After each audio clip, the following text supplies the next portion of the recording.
साथीहरूले यसरी पार्टीका साथीहरूले जम्मा गर्नुभएको यो आजको पर्वको महत्त्वलाई स्थापित गर्ने कुरामा लाग्नुभएको साथीहरूलाई विशेष धन्यवाद दिन चाहन्छु। जननायक बिपी कोइरालाले धर्मको सन्दर्भमा दिनुभएको अन्तर्वार्तामा एउटा सठिक टिप्पणी गर्नुभएको छ। धर्म के हो भनेर सोध्दा बिपी कोइरालाको उत्तर थियो, मेरो लागि धर्मको दुईटा पक्ष छ, एउटा धर्मको आध्यात्मिक पक्ष, एउटा धर्मको नैतिक पक्ष। धर्मको आध्यात्मिक पक्ष भनेको नितान्त व्यक्तिको निजी कुरा हो, वैयक्तिक कुरा हो। उनले भगवानलाई कसरी मान्छ, उनले के गरे भने मोक्ष प्राप्त हुन्छ भन्न थाल्छ, उनले जीवनलाई कसरी बुझ्छ, जगतलाई कसरी बुझ्छ, उनले नितान्त उसको निजी कुरा हो। तर प्रत्येक धर्मको सामाजिक पक्ष हुन्छ, नैतिक पक्ष हुन्छ। त्यो भनेको दया गर्नु, कल्याण गर्नु, परोपकार गर्नु, उपकार गर्नु, यो चाहिँ प्रत्येक धर्मको नैतिक पक्ष, सामाजिक पक्ष भनेको यही हो। र यो चाहिँ सबैको धर्मको अर्थै त्यही। त्यसैले बिपी धर्मसँग नै राजनीतिलाई जोडेर के भन्नुहुन्छ भने, र राजनीति भनेको अरू केही पनि होइन, धर्मको त्यो सामाजिक पक्षलाई व्यवहारमा अनुवाद गर्नु भनेकै राजनीति हो। यदि राजनीतिबाट त्यो पक्ष हरायो भने त्यसको अर्थ के पनि हुँदैन। दया गर्नु, कल्याण गर्नु, परोपकार गर्नु सब राजनीतिको मुख्य कुरा हो। आज हामी सरकार चलाइरहेका छौँ, सरकारको बारेमा हाम्रो धारणाहरू छ, हाम्रो अधिवेशन आउँदैछ, त्यो हाम्रो एउटा महत्त्वपूर्ण काम हो।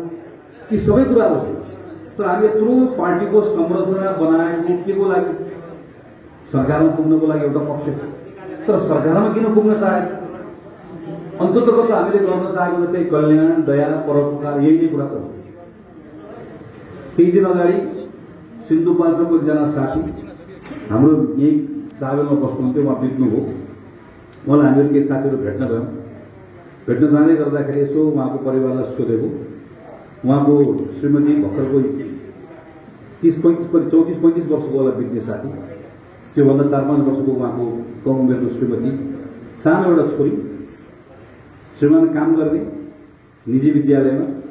श्रीमान बितिसके पछाडि त्यो परिवारको खास गरिकन चिन्ता के भने त्यो छोरीलाई कसरी पढाउने भन्ने चिन्ता।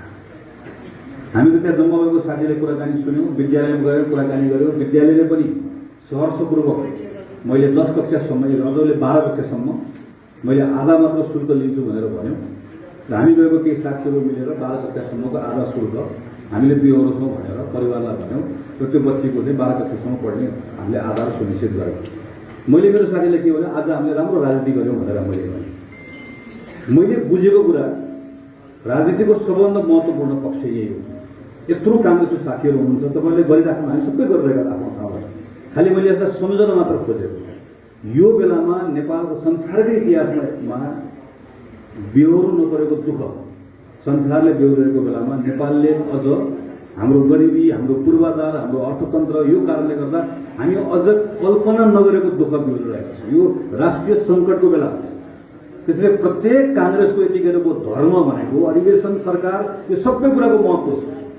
तर प्रत्येक काङ्ग्रेसको धर्म भनेको यो बेलामा हामीले दुःख पाएको, अभावमा भएको, कहीँ न कहीँ कुनै न कुनै सहयोगी हात खोजिरहेको यो अहिलेको यो अवस्थाको बेलामा मान्छेले रोजगारी गुमाएको छ, उपचार गर्न पाएको छ। यो सबै कुरामा कहीँ न कहीँ मद्दत गर्न सक्यौँ भने नेपाली काङ्ग्रेसको एउटा कार्यकर्ताले मैले मेरो राजनैतिक कर्म गरिरहेको छु भनेर सन्तोष मान्न सक्दछ। यो दुःखको बेलामा काङ्ग्रेसको पहिलो कर्तव्य यही हो। र यही दुःखको बेलामा हामी सरकारमा पुगेका छौँ। सरकारमा पुग्ने यो मत हामीले पाएका थियौँ। जसले मत पाएको थियो मतको भारी बोक्न सके, अहङ्कारले खिच्यो। आज हामी त्यो जिम्मेवारी पाएका छौँ। अब कसैले इच्छा लागोस् नलागोस् अबको 17-18 महिना नेपाली काङ्ग्रेसको नेतृत्वको सरकार चल्छ। र यो 17-18 महिना गएको 3-3.5 वर्ष नेपालमा सरकार छ र छैन पनि भनेको जस्तो अवस्था। जनताले सबैभन्दा बढी सरकार खोजेको बेलामा विधि विज्ञान केहीमा पनि विश्वास नगर्ने, सरकारको अनुपस्थितिको कारणले गर्दाखेरि कैयौँ जीवन गुमाउनु पर्ने अवस्था बिहोरेर हामी आए। मैले त संसदमा उभिएर प्रधानमन्त्रीको अगाडि भनेको छु कि आज जो थुप्रै मानिसहरू जो हामीले कोभिडको कारणले गर्दा गुमायौँ, ती थुप्रै मानिसहरूको हत्या भयो, तिनको ज्यान बचाउन सकिन्छ। अलिकति समयमा काम गरेको तिनको ज्यान बचाउन सकिन्छ। जीवन बचाउन सकिने मानिसहरू गुमाएका छन्, जसको प्रयास गर्दा गर्दै पनि बचाउन थुप्रैको सकिन्न थियो, मान्दछु म। तर थुप्रैको बचाउन सकिन्थ्यो। त्यो सबै विवरण आएको बेलामा नेपाली कांग्रेसको नेतृत्वमा सरकार बनेको बेलामा अघि मैले भने कांग्रेसको प्रत्येक कार्यकर्ताको धर्म यो बेलामा अभावमा भएको दुःखमा परेको मानिसलाई सहयोग गर्नु भएको जस्तै कांग्रेसको सरकारसँग पनि अब कुनै पनि एक्सक्युज यो सरकारले पाउँदैन। एक ठाउँ पनि चुक्ने यो सरकारले पाउँदैन। केपी ओलीले यो गरेन त्यो गरेन भनेर भन्ने दिन गयो। हामीले गरेर देखाउनुपर्छ। हाम्रो उपस्थिति देखाउन सक्नुपर्छ र देखाउँछौँ हामीहरू सबै मिलेर गर्ने। प्रधानमन्त्री शेरबहादुर देउवाको सरकारलाई हामी प्रत्येकले हामी संसदमा छौँ, कोही बाहिर छौँ, पार्टीमा छौँ, विभिन्न ठाउँमा छौँ, हामी सबैले सहयोग पनि गर्ने हो। त्यो सहयोगबाट प्राप्त भएको ताकतलाई प्रयोग गरेर यो सरकारलाई सफल पनि बनाउने हो र यो 17-18 महिना अभावमा रहेका नागरिकलाई सरकार भनेको कस्तो हुन्छ भन्ने कुराको महसुस पनि गराउने हो। यो काम पनि हामीले सँगसँगै गरेर लिएर जानुपर्नेछ। गएको 3-3.5 वर्षमा संविधानलाई यसरी त्यसलाई कुल्चिएको छ, त्यसलाई खिचोमिचो गरेको छ। संविधानका थुप्रै आधारहरू भत्काइएको छ। संविधान र व्यवस्थाप्रति नै अनेक आशंकाहरू उत्पन्न हुने स्थिति सृजना गरिएको छ। यो 17-18 महिनाको समयमा एकातिर हामीले जनताको जीवनलाई सहज बनाउने काम गर्नुपर्ने छ भने अर्कोतिर संविधान यो संवैधानिक व्यवस्था संघीय लोकतान्त्रिक गणतन्त्र हाम्रो संविधानले गरेका अनेक व्यवस्थाहरूमाथि जसरी आघात पुर्याउने कामहरू भएको छ त्यो सबै कुरालाई फेरि ठिकी बसाल्ने काम पनि हामीले गर्नुपर्नेछ। चाहे त्यो संघीयतालाई मजबुत बनाउने कुरा होला, चाहे त्यो समावेशितालाई मजबुत बनाउने कुरा होला, चाहे विधिको शासनलाई मजबुत बनाउने कुरा होला, यो सबै कुरामा पनि यो सरकारले अब 17-18 महिना ठिकी बसाल्ने काम पनि हामीले गर्नुपर्नेछ। यो काममा पनि सिङ्गो हेलो यो सँगसँगै हामीले अर्को महत्त्वपूर्ण काम भनेको हाम्रो पार्टी अधिवेशनको काम सम्पन्न गर्नुपर्नेछ। अघि दाइहरूले चर्चा गरिसक्नुभयो। अधिवेशनका बारेमा केही आशंकाहरू छन्। अहिले हामी बोल्दै गर्दा म हेर्दै थिएँ भर्खर पार्टीको नेताहरू बैठक बसिराख्नु भएको छ। सर यसो हेरौँ त पार्टीको अधिवेशनको बारेमा धर्मशालामा केही साथीहरू बसेर क्रियाशील सदस्यको छानबिन गरिरहनु भएको छ। उहाँले छानबिन गरेर बुझाएको प्रतिवेदन अहिले प्रधानमन्त्री पार्टी सभापति लगायतको पदाधिकारीहरू बसेर त्यसमा छलफल गर्दै हुनुहुन्छ। यो सबै अवैधानिक। हाम्रो पार्टीको विधानले रमेश लेखकले नेतृत्व गर्नुभएको समिति चिन्दै चिन्दैन। हाम्रो पार्टीको विधानले यो पदाधिकारी पूर्व पदाधिकारी भन्नेको शब्दलाई चिन्दै चिन्दैन। हाम्रो पार्टीको विधानले अधिवेशनको वर्ष क्रियाशील सदस्यको काम गर्ने कुरा चिन्दै चिन्दैन। हामी सबै गरिरहेका छौँ। तर यो पटक मात्र अघिल्लो पटक यही गरेको यो पटक गरेको अघिल्लो पटक ठिक थियो। अघिल्लो पटकको महाधिवेशनको बेलामा ठ्याक्कै यस्तै गरेको नरहरि आचार्यको संयोजकत्वमा समिति बनाएको त्यसलाई चिन्दै चिन्दैन थियो हामी। अन्तिम वर्ष गरेको त्यसलाई चिन्दै चिन्दैन थियो हामी। यो कस्तो पार्टी बनाएको? जुन पार्टीमा हामीले एउटा विधान बनाएका छौँ त्यो विधानमा भएको कुरा हामी केही पनि गर्दैनौँ, विधानमा नभएको कुरा हामी सबै गर्छौँ। र यो दोष म पनि त्यसको एउटा दोषी हो। म आफै त केन्द्रीय समितिमा बसेर काम गर्न आएको। त्यसलाई सच्याउने कुरामा हामी कति लड्यौँ, हाम्रो लडाइँको परिणाम आउँदै क्रममा त्यो लडाइँको आफैमा महत्त्व भएको भएन त्यो छुट्टै विषय। त्यसको मूल्याङ्कन पार्टीको साथीहरूले आफ्नो ठाउँमा गर्नुहुन्छ। तर परिणाममा के भयो? परिणाममा हामीले हाम्रो पार्टीलाई विधि सम्मत चलाउन सकेका छैनौँ। विधि सम्मत अहिले यस्तो पनि हुन्छ पार्टी कार्यालयमा दर्जनौं साथीहरू अनसन बस्नुभयो, जोसुकै हो जुनसुकै पक्षको बसेको, त्यहाँ बसेको मान्छे त काङ्ग्रेस बसेको के भनेर बसेको, पार्टीको सदस्यताको बारेमा बसेको। अहिले हामीले देशमा थिति बसाल्नुपर्छ भनेर आउँदै गर्दा हामीले हाम्रो पार्टीभित्र थिति बसाल्न सकिरहेका छैन। त्यसैले यो अधिवेशन पछाडिको मलाई सोध्नुहुन्छ भने अधिवेशन पछाडि काङ्ग्रेसमा के गर्ने भन्दा मेरो त जम्मा एउटा कुरा छ। काङ्ग्रेसलाई एउटा मन्त्र बनाउनुपर्छ। देश संविधानको शासन, संविधानको विधिको आधारमा देशमा संविधानको शासन चाहिन्छ, संविधानको सर्वोच्चता चाहिन्छ, विधिको शासन चाहिन्छ भन्ने काङ्ग्रेसले संकल्प गर्नुपर्छ। काङ्ग्रेसभित्र पनि विधानको शासन चाहिन्छ। काङ्ग्रेसभित्र सबै कुरा विधानले जे भन्छ त्यसको अनुसार गर्छौं भन्ने कुरालाई मन्त्र जस्तो बनाएर काम गर्यौं, लगातार काम गर्यौं, त्यो कर्मभन्दा तलमाथि गरेनौं भने अर्को धेरै काङ्ग्रेसभित्रका थुप्रै समस्याहरूको हल त्यहीँबाट निस्कन्छ। तर मलाई यो पनि थाहा छ अधिवेशन सकिसके पछाडि विधानमा के लेखेको हुन्छ, यति महिनाभित्र तिमीले मनोनयन गर्नुपर्ने छ। विधानमा के लेखेको हुन्छ, यति महिनाभित्रमा तिमीले समिति बनाऊ। विधानमा के लेखेको हुन्छ, महिनामा एकपटक बैठक बस्नुपर्छ। विधानमा के लेखेको हुन्छ, तिमीले कार्य सम्पादकको बैठक बस्नुपर्ने छ। यो अधिवेशन सकिएको भोलिपल्ट हामी त्यो के पनि गर्दैनौँ। फेरि अब 3-4 वर्ष केही पनि गर्दैनौँ। फेरि 3-4 वर्षपछि अधिवेशनको वर्षमा यसै गरी जुलुस जान्छौँ, धर्ना जान्छौँ, भएन भनेर भन्छ।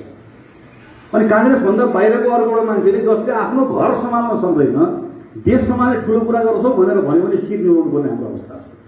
यसबाट बाहिर निकाल, हामी सबैको प्रयासबाट यसबाट बाहिर निकाल्नु, यो त्यो नभनिकन काङ्ग्रेसलाई विधिको शासन, विधानमा जे लेखेको छ, चाहे त कहिलेकाहीँ झन्झटिलो होला। संसदको बैठकमा हेर्नुहोस् त, अहिले एकछिन 1 बजे संसद छ, आज संसदमा फलानले ढ्याप गरेर बोल्ने भनेर भन्यो भने पहिला हामी सभाको कोठामा बस्छौँ, 1 घण्टा मन्थन गर्छौँ, अनि संसदको बैठकमा आउँछौँ, आइसकेपछि जराकजरो उठ्छौँ। सभामुखले पनि यसो नदेखा जस्तो गर्नुहुन्छ, किन उठेको मान्यजी भन्नुहुन्छ, अनि हामी पनि उठिराख्छौँ। तपाईँहरू मध्ये कोही बोल्ने भनेर सोध्नुहुन्छ, ए फलानो भनेर नाकबाट हेर, सबै मिलाएको हुन्छ हामीले, फलानो भन्छ। किन त्यसो गरेको, किन त्यसो गरेर भने त्यहाँ ठिकी बस्दै न ऊ पनि उठ्यो, उसले पनि बोल्छ भने त्यो संसद प्रत्येक दिन त्यो माछा बजार जस्तो हुन्छ, हामी त मिलाएका हुन्छौँ। ठिकी बसाले झन्झटिलो छ नि, त्यो हुन्छ हुन्न भने तर त्यो झन्झटिलो भए पनि प्रोसेस त्यस कारणले गर्दा महत्त्वपूर्ण हुन्छ। पार्टीको बैठक पनि आज पदाधिकारी र पूर्व पदाधिकारीको ठाउँमा बस्नुपर्नेको हो, काङ्ग्रेसको कार्य सम्पादन समिति भनेर बनाउनु पर्ने। अनि त्यो कार्य सम्पादन समितिले यो बिचमा सबै गरेको काम काङ्ग्रेसको केन्द्र समितिमा ल्याउनु पर्ने। त्यो कार्य सम्पादन भन्नेमा को हुन्छ, यही नेता हो। फेरि प्रभावशाली हामीहरू जस्तो कम प्रभावशाली होइन, ठुलो धेरै प्रभावशाली नेतै पर्ने हो। त्यहाँ उहाँहरूले नै बस्ने, उहाँहरूले नै गर्ने, तर त्यो बनाउन पनि कोही तयार छैन। किन तयार छैन, हामीलाई बानी भइसक्यो।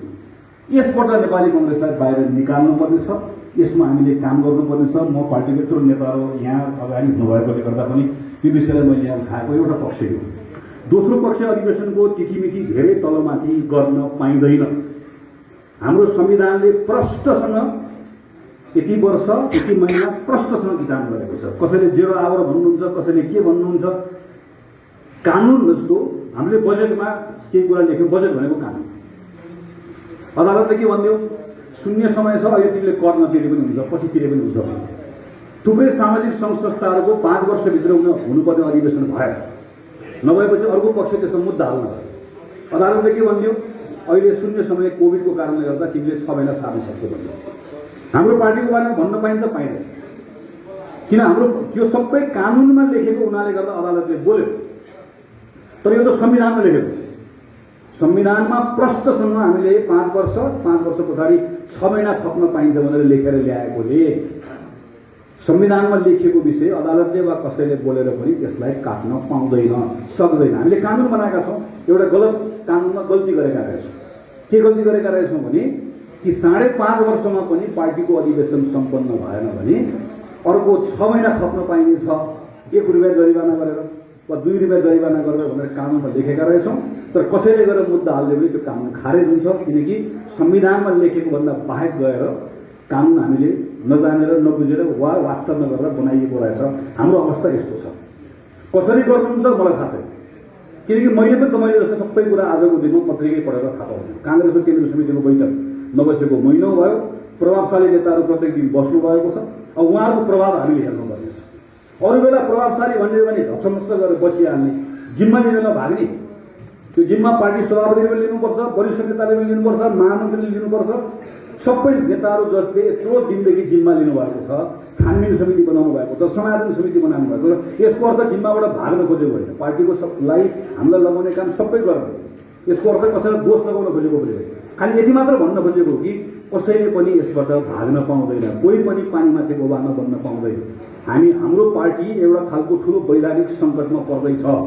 काङ्ग्रेसले भोलि गएर कि हामीले अहिले कोहीले भन्नुहुन्छ अदालतले यो कुरा बोल्दैन, अदालत त्यसो त म उहाँलाई प्रश्न गर्छु, अदालतले बोल्दैन भनेर कसैले भन्नुभयो भने न्यायाधीशसँग कुरा गरेको। हिजो केपी ओलीले अदालतको बारेमा बोल्दै गर्दा सेटिङ भनेको नानी अहिले कसरी जिम्मा लिन सक्छ? आज नेपाल कम्युनिस्ट पार्टी एमालेका मानिसहरू अदालत धाकादायी छन्। माओवादीको त्यो माओवादी पनि होइन, एमाले पनि होइन भन्ने सांसद अदालत धाकोदायी छ। जनता समाजवादी पार्टी अदालत धाकोदायी छ। काङ्ग्रेस अदालत धाउँछ? धाउँदैन काङ्ग्रेस अदालत। काङ्ग्रेसले आफ्नो अधिवेशन सम्पन्न गर्छ। त्यो अदालत भोलि गएर एउटा कसैले मुद्दा मात्र हाल्यो, जितौँला मुद्दा, अनि हामी पनि झोला बोकेर अदालत धाएर बस्ने। हाम्रो पार्टीको वैधानिकता जोगाउने कुराको सङ्कट छ, अप्ठ्यारो छ। यस्तै बेलामा नेतृत्वले समस्याको समाधान दिने भनेको सङ्कटको बेलामा हामीले कुनै न कुनै उपाय खोजेर हाम्रो अधिवेशनको काम सम्पन्न गर्नुपर्नेछ। यो अधिवेशनबाट हामी नयाँ नेतृत्व लिएर आउँछौँ। म आज थुप्रै नेताहरूले चर्चा गर्नुभएको छ। मेरो रामेछापको सबै मञ्चमा बस्नुभएको तल बस्नुभएको मेरो अग्रजहरूलाई विनीत भएर म एउटा कुराको आग्रह गर्न चाहन्छु। हामी अधिवेशन सम्पन्न गरेको केही समय पछाडि 3टा निर्वाचनमा लगातार जाँदैछौँ। स्थानीय निर्वाचन, प्रदेशको निर्वाचन, आम निर्वाचन। म जस्तो कांग्रेसको माथि बस्ने मान्छेलाई यतिखेर रामेछाप भनेको तपाईले मलाई सोध्नुभयो भने मेरो लागि रामेछाप भनेको 25 भनेको 25 भोट महाधिवेशन प्रतिनिधि। त्योभन्दा दायाँ बायाँ धेरै काठमाडौँ बस्ने नेतालाई यतिखेर के हुन्छ भने सभापति लड्छु, महामन्त्री लड्छु, केन्द्रीय सदस्य लड्छु भनेको मान्छेले यसो हेर्छ, यसले मलाई हाल्छ कि नहाल्छ, यसले मैले गर्ने भनेको 25। तर रामेछापमा काम गरेको नेताहरूको लागि चाहिँ 25 हो त। रामेछापमा काम गरेको नेताहरूको लागि तपाईँहरूको 8वटा पालिका होइन, जम्मा एउटा पालिका जितेको होइन, सङ्घ हारेको होइन, 2टा प्रदेश हारेको होइन, एमाले र माओवादी 2टा हुँदै गर्दा पनि सबै स्थानीय चुनाव हारेको होइन। अनि यसपालि एमाले र माओवादी मिल्दैन भन्ने कुराको फेरि अब आउने आम चुनावमा मिल्दैन भन्ने कुरो ग्यारेन्टी कसैले गर्न सक्नुहुन्छ?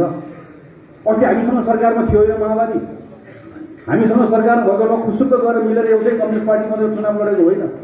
फेरि रामेछापमा एउटै कम्युनिस्टसँग चुनाव लड्नु पर्दैन भनेर कसैले ग्यारेन्टी दिन सक्छ? अहिले कांग्रेसले आफ्नो ताकतमा सङ्घको चुनाव लड्ने, प्रदेशको चुनाव लड्ने, 8वटा पालिकाको चुनाव लड्ने हैसियत बनाएर राख्न सक्नुपर्छ।